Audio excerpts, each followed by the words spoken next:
true friendships are increasingly important as we come closer to Jesus' return. It's important to recognize that our world is heading toward an ultimate final day.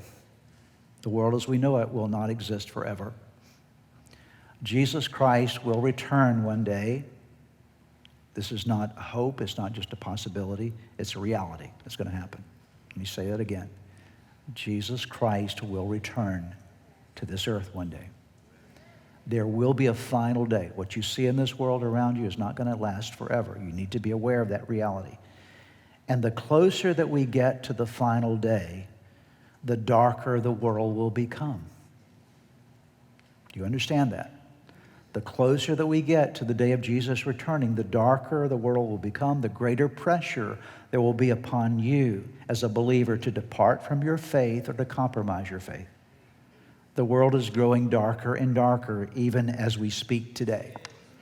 All you need to do is look at the news, okay? The incredibly wicked stuff that happens in our world today is just an indication that we're moving toward the final days. The craziness of our world today is indicative of the fact that we're moving toward the last days, rapidly moving toward that final day. And there's going to be more and more pressure on you. It's not going to become easier to be a Christian. It's going to be harder to be a Christian. Are you hearing me today? I hope you're hearing me. You can't just play around with your Christianity.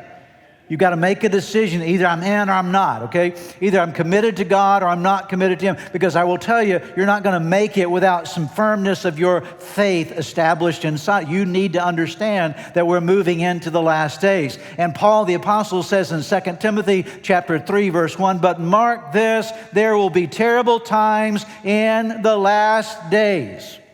I don't say this, and Paul didn't write this to scare anyone. He writes it to sober us, to make us dive into our faith much deeper than ever before. In fact, he goes on in that same chapter in verse number 12 and 13 and says, "In fact, everyone who wants to live a godly life in Christ Jesus will be persecuted, while evildoers and impostors will go from bad to worse, deceiving and being deceived." So Paul says this is terrible times in the last days.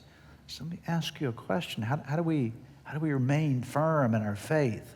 How do we remain strong in our faith? How do we handle these last days that we're living in, these dark days?